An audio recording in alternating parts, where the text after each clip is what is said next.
Start. नमस्कार दोस्तों, मैं हूं आपका रंग मित्र आलोक शुक्ला और एक्टिंग पाठशाला में आप सभी का स्वागत है। आ, अभी आजकल मैं एपिसोड थोड़ा लेट बना पा रहा हूं, कुछ व्यस्तताएं हैं ऑनलाइन और हमारे संजय जी परिहार जी जो है वो भी व्यस्त रहते हैं, तो वो जब आते हैं तभी बनता है, समय निकलता है। तो इसलिए लेकिन यह है कि जैसे ही समय मिलता है वैसे आपके लिए कुछ ना कुछ सोच कर एपिसोड बनाते हैं, जिससे आपसे कुछ संस्मरण साझा कर सकें, कुछ बता सकें। तो एक एपिसोड बहुत ही मैंने बेकार सा बनाया था, उसमें बेकार से कमेंट्स भी आए, लेकिन देखा आप लोगों ने बहुत ज़्यादा। और उसके बाद फिर दूसरा एपिसोड बनाया और पिछले एपिसोड में मैंने बोला था कि आपको मैं भाव पे बात करूँगा, लेकिन उसके पहले जो है इस एपिसोड में अ, वाहियात एक्टिंग पे बात करते हैं, क्योंकि यही कमेंट्स आया था। तो पहली बात तो देखिए दोस्तों, मैं आपको एक्टिंग नहीं सिखा रहा हूँ, एक्टिंग के टिप्स दे रहा हूँ, कुछ तरीके बता रहा हूँ।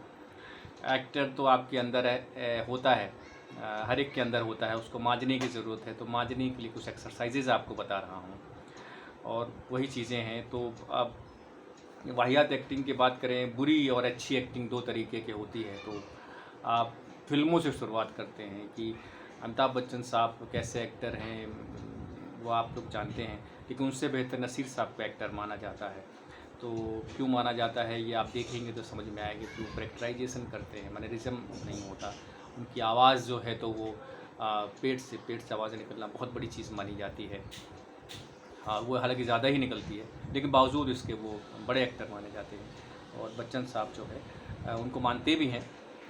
और बच्चन साहब की वाहियात एक्टिंग की बात करें तो आपको समझ में आएगा। मैं फ़र्क बताऊंगा, फिर थिएटर में आऊँगा कि मृत्युदाता आपने देखी होगी, कोहराम देखी होगी, बड़ा जादूगर देखी होगी, बड़ा अजीब सा वाहियात सा काम किया, लेकिन वही एक्टर, उनका पा देख लीजिए या दूसरी फिल्में देख लीजिए उनकी, आनंद जैसी फिल्मों को अगर याद करेंगे, बाद में मैनरिज्म आ गया उनका, उसी से वो जीने लगे, वही करने लगे, बाद में उसको उतारने लगे अपने ऊपर।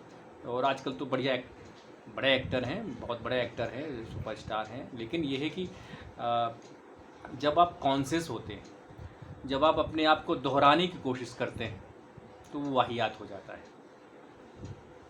जापान के नाटककार हैं नो नियामी, उन्होंने जापानी में ही बोला है, मैं हिंदी में बता रहा हूँ कि अच्छी एक्टिंग जो होती है उसमें पहले फूल, फ्लावर आता है पहले, उसके बाद उसमें खुशबू आती है, महक आती है।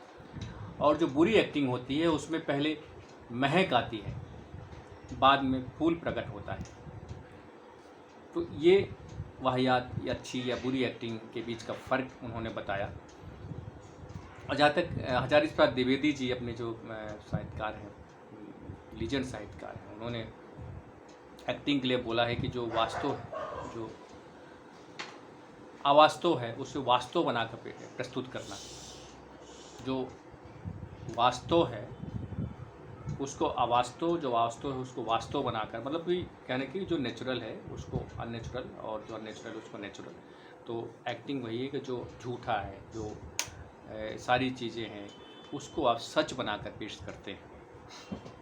तो इन दोनों के बीच में अगर आप कॉन्शियस हो गए, जैसे ब्रेन गेम, इस एक्टिंग से रिएक्शन, तो अब अगर आपको रिएक्शंस नहीं मिल रहे हैं ठीक से और आपका ब्रेन कॉन्शियस है उस चीज़ के बारे में, तो आप बहुत अच्छे एक्टर हैं, आप बहुत कमाल के हैं, लेकिन वो फिर आप वाहियात ही कर जाएंगे। तो आपके लिए वो बहुत ज़रूरी है कि रिएक्शंस आपको मिलते रहें और कॉन्शियस ना हो।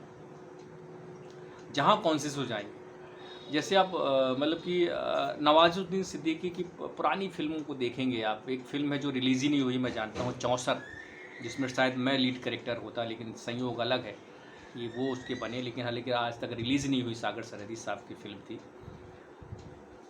और आसपास जो फिल्में थी, उसके बाद पीपली लाइफ में भी मुलाकात हुई थी। तो पहले की फिल्मों देखें या पुराने एक्टर देखें, कॉन्शियस रहते, उतना कॉन्फिडेंस नहीं रहते थे। जैसे जैसे कॉन्फिडेंस बिल्डअप होता है आपका, कॉन्शियसनेस घट जाती है इस सच और झूठ के बीच की, आप फिर रियल बनाकर पेश कर पाते हैं, तो फिर वो अच्छी एक्टिंग में कन्वर्ट हो जाता है। मैं बताऊं कि वैसे तो बेस्ट एक्टिंग के अवार्ड्स मिले हुए हैं, रीवा में, त्यूनी में जमूरे के रोल में मिला मुझे 1986 87 में, फिर 88 में जो है तो बिलासपुर अष्टम लोकोत्सव में मिला। और वहाँ तो ऐसा हो गया कि शराबी की एक्टिंग कर रहा था, प्रहसन था बघेली में, और बेस्ट एक्टिंग के लिए ये हुआ कि 2-3 लोग भिड़ गए, और ये हुआ कि मैंने शराब पीकर एक्टिंग की है, ऐसा मुझ पर आरोप भी लग गया। क्योंकि लोग कलाकार ऐसा करते हैं, तो मुझे बुलाया गया, लेकिन मैं पहुंच नहीं पाया। मैं कहीं भीड़ में एक्टिंग मतलब बहुत अच्छी हुई, तो मैं 10,000 पब्लिक के सामने तो मैं चला गया इधर उधर कहीं कुछ खाने पीने, मतलब भीड़ में जो खोमचे वगैरह लगे हुए थे। बाद में आवाज़ मतलब आवाज़ सुनाई नहीं दी मुझे। बाद में डायरेक्टर अभिनय दुबे जी जो है, तो उन्होंने बताया कि आए नहीं। तो मैंने कहा मैं तो ऐसा हो गया, तो बोला ऐसा ऐसा लग गया। बाद में फिर वो सीधी में किया मानस फोन में, तो उन्होंने कुछ ऐसे ही प्रमाण पत्र दे दिया। तो अब वैसा भी हुआ कि मैं नहीं उस तरीके से मैंने पिया ही नहीं था। मैं एक्टिंग करते समय इस चीज़ों को मैं वर्जित मानता हूँ। हालांकि इंडस्ट्री में यही है कि नसीर साहब ने तो एनएसडी का कल्चर ही बिगाड़ दिया अपनी वो मतलब कि उसमें हवा उड़ाने में। नवाज़ भी, बहुत सारे लोगों ने जो है तो कल्चर बिगाड़ा, और वो जब तक ये 2-4 चिल्म न लगा लें तब तक वो एक्टिंग नहीं कर पाते। तो बहरहाल वो सबका अपना अपना नेक है, मैं वैसा नहीं कर पाता हूँ। तो उसी सिलसिले में बताऊँ कि मेरे ख्याल से 99 की बात है। जुहू में पृथ्वी थिएटर के पीछे हमारे एक ग्रुप था पृथ्वी थिएटर में। वैसे तो सारे लोग ग्रुप थे, लेकिन एक मनीष, रोहित भारद्वाज, आनंद डायरेक्टर हैं आज बड़े, रोहित भारद्वाज भी क्रिएटिव डायरेक्टर थे उसमें क्राइम पेट्रोल में। उसके बाद फिर कहाँ निकल गए मुझे पता नहीं। और मनोज सिंह टाइगर जो भोजपुरी के बतारसा चाचा के नाम से मशहूर हैं, ऐसे करके ग्रुप था। गोगा कपूर की लड़की थी पायल, इनका हम लोग बैठते थे अपना पृथ्वी थिएटर में। उसमें मनीष करके एक लड़का था, और वहीं उसका पीछे बहुत बड़ा फ्लैट था। उसने एक नाटक प्रोड्यूस किया अरविंद पांडे के डायरेक्शन में, होली आमिर खान की पहली फिल्म थी, जो कि पहली फिल्म ही रही, बहुत ज़्यादा चली नहीं, बस एक आर्टिस्टिक रूप से मानी गई फिल्म। वो महेश एल कुंचुवार की, वो नाटक उठाया गया। अब बसंत शायद मैंने कैरेक्टर किया था, हालांकि मुझे अच्छी तरीके से याद नहीं है, बस एक सीक्वेंस याद है मैं कि उसमें एक ड्रीम सीक्वेंस रखा था अरविंद पांडे जी ने, डायरेक्टर ने, कि उसमें गाना गाते हुए हर लड़का गाना गाता। मेरे गाने का सीक्वेंस था कि मैं हारमोनियम यहाँ टंगी हुई थी, गमछे से बंधी हुई, मैं हारमोनियम बजा रहा हूँ, लिप सिंक करना था गाने का, और लड़की यहाँ से आ रही है, उसको देखते हुए पूरे मंच में यहाँ से वहाँ तक क्रॉस करना था, और मैं नहीं कर पा रहा, और अंत तक मैं नहीं कर पाया।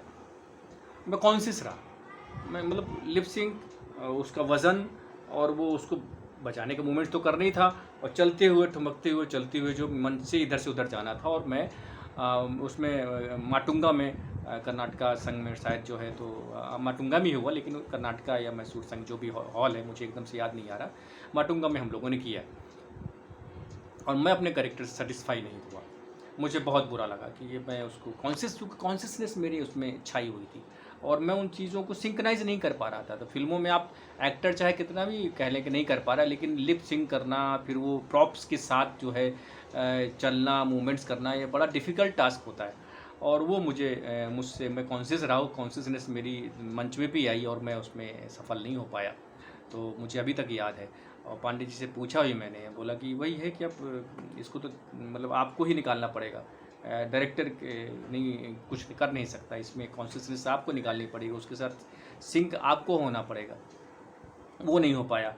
और तो उसके पहले मेरे ख्याल से ये 90 के आसपास जो अनवर सिद्दीकी के डायरेक्शन में, मतलब प्रोफेसर सतीश मेहता जी का प्रयोग ग्रुप था, रीवा ब्रांच थी उसमें।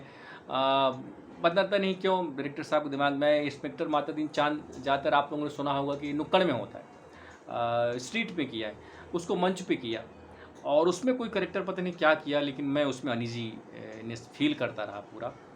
तो दो ऐसी जगह हैं जहां मुझे लगा कि जो है तो मैं नहीं परफॉर्म कर पाया। वैसे ही कॉन्शियसनेस जो है तो सीरियल में, शक्तिमान सीरियल था, और अहमदाबाद गया था मुकेश खन्ना जी के साथ में, और 10-20 हज़ार की पब्लिक थी सामने, और मुझे मंच पर संचालन करना था कि ये देखिए, उधर देखिए, ये आए, ये शक्ति, हालांकि कुछ आ नहीं रहे थे, वो तो बताना था लोगों को, वो लुक शिफ्ट करना था कि, और मैं कि ये आ गए देखिए, ये शक्तिमान आ गया, ऐसे करके ये वो करके सब बोलना था। और मैं पता नहीं कैसे कॉन्शियस हो गया।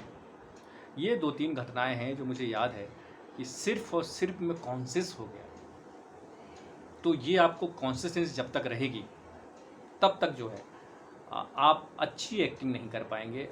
वो बुरा ही होगा, वाहियात ही होगा। तो एक एपिसोड मेरा जो 5 मिनट का था वो बहुत लोगों ने देखा, लेकिन मैं उसमें कॉन्शियस था। कुछ ऐसी चीज़ें थी जो मैं कर नहीं पा रहा था, और कुछ चीज़ें हो गई थी। बस ये था कि चलो कर लेते हैं, तो उसके लिए माफ़ी चाहता हूँ। और मेरा यही कहना है कि आप जो करैक्टर कर रहे हैं, जैसे वो बसंत का करैक्टर था, मैं उससे इत्तेफाक नहीं रखता था। उसकी जो करैक्टराइजेशन था, जो उसकी थॉट थी, उस थॉट प्रोसेस में मतलब वो लेफ्टिस्ट था, बहुत ज़्यादा लेफ्टिस्ट था। भगवान को गाली देना, ये करना और ऐसी चीज़ें बोलना, वो मतलब मैं उससे आत्मसात नहीं कर पाया। जबकि करैक्टर था वो मुझे करना चाहिए था, लेकिन नहीं कर पाया। तो जब कोई आपको करैक्टर मिलता है, जैसे आपको इरफान खान साहब ने बोला, और या कि वो कोई करैक्टर कर रहे थे, बाद में बहुत बढ़िया एक्टर ग्रुप में आप जानते हैं, लेकिन उसमें करैक्टर कर रहे थे और वो अजीब सा कुछ सूरत बना के और वो एक्टिंग करना पड़ता था। उससे वो मतलब कि अपने आप को सिंक नहीं कर पा रहे थे, लेकिन उन्होंने किया और ऐसा वो उसको उन्होंने बिल्कुल अच्छी तरीके से किया। तो किसी भी तरीके के करैक्टर मिले, आपको उससे सिंक होना पड़ेगा, कॉन्शियसनेस निकालनी पड़ेगी। ये कई सारे कैरेक्टर के लिए मेरे अंदर एक कॉन्शियसनेस है और जो रहती रही है, और उसने मुझे जो है उस समय उसमें उस खांचे में जो है तो अच्छा परफॉर्म करने से उस कॉन्शियसनेस ने मुझे रोक दिया। तो मेरी दरख्वास्त यही है कि अगर कोई कैरेक्टर कर रहे हैं, वो चपरासी का हो या बॉस का हो, सबसे पहले उसके साथ सिंक हो जाइए। अपने आप की से उस कैरेक्टर के साथ आप बिल्कुल केमिस्ट्री बनाइए। कैसा भी किरदार हो, उसके साथ आपको सिंक होना, उसके बारे में सोचना, उसके बारे में समझना, ये आपके लिए बहुत ज़रूरी है। अगर आप वो नहीं कर पाए और आपने बस हो गया ऐसे ही कर देते हैं, तो वो होगा नहीं, वो नहीं होगा। उसको करने के लिए आपको उसके साथ जो है दोस्ती करनी पड़ेगी, उस किरदार को अपना मानना पड़ेगा। अगर आपको किरदार आपने अपना नहीं माना और उसके प्रति आपने थोड़ा दुराव छिपाव रखे रहा है, तो भी ये मान के चलिए कि फिर वो आपके साथ वाहियात एक्टिंग ही होगी, अच्छी एक्टिंग नहीं कर पाएंगे। तो सबसे पहले किसी भी तरीके का किरदार आपको मिलता है, छोटा या बड़ा, छोटे कैरेक्टर में आप कॉन्शियसनेस आपके अंदर आ जाएगी, आती है, मेरे अंदर भी आई थी, आती रही है। तो छोटे किरदार के साथ भी आपको जज्ब करना पड़ेगा अपने आप को। अगर वो करेंगे नहीं तो बड़ा कैरेक्टर आपको नहीं मिलेगा। तो सबसे पहले अगर ये सोचते हैं कि आपको बड़ा किरदार चाहिए, जैसे मैं आपको बताऊं, एक उदाहरण बताता हूं, एक और उदाहरण बताता हूं कि आहट सीरियल था। आहट में श्री राम राघवन डायरेक्टर जो बदलापुर वगैरह बनाई थी, वो आहट पहले डायरेक्ट किया करते थे। उन्होंने आहट बनाया और उसमें मैंने एक एपिसोड में काम किया था, नौकर का किरदार था।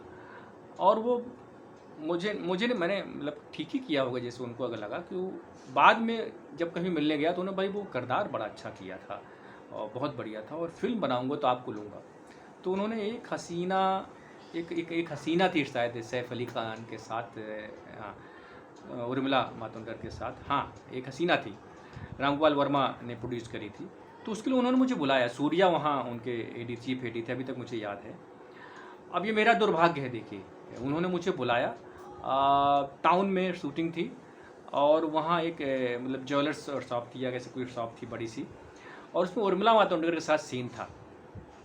और मतलब कि लकली उर्मिला यहाँ बैठी हुई थी। उर्मिला से ना बात करके श्री राम राघवन जी ने मुझसे बात किया, मुझे नॉर्मल किया, उन्होंने अच्छे से बातचीत की, उर्मिला से इंट्रोड्यूस कराया और बड़ी अच्छी से बातचीत करते उन्होंने बोला ये किरदार है, ऐसा है, बाहर आपको जो है गार्ड बन के आपको करना है, बाकी जो किरदार है अभी आपका नहीं हो रहा है आज, और आप रहिए, लेकिन आपका जो पेमेंट वगैरह तो बनेगा ही। और फिर ये मतलब ये अभी सिर्फ उर्मिला का कर रहे हैं, और इसके बाद अगला किरदार जो करेंगे तो आपको बुलाएंगे। हालांकि वो फिर स्क्रिप्ट में या कैसे भी होगा वो हुआ नहीं, और मेरा किरदार नहीं हुआ, बना नहीं, और बाद में वो चीज़ें वो बनी ही नहीं मतलब लेकिन उन्होंने बुलाया और बाद में भी हम मिलते रहे।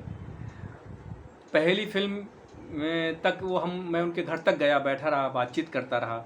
लेकिन पहली फिल्म के बाद पहली फिल्म जब फ्लॉप हो गई और मेरा किरदार भी काफ़ी कुछ कम बचा उसमें, जबकि बड़ा था। एक सीन तो मतलब कि प्रॉपर एक सीन था, अगर वो रहता तो कुछ ज़्यादा। शाहरुख खान साहब के साथ एक सीन था, पूरा कट गया। और अमिताभ बच्चन के साथ भी एक डायलॉग पूरा था, वो आधा ही बचा। तो बहरहाल, तो उसके बाद से फिर जो है तो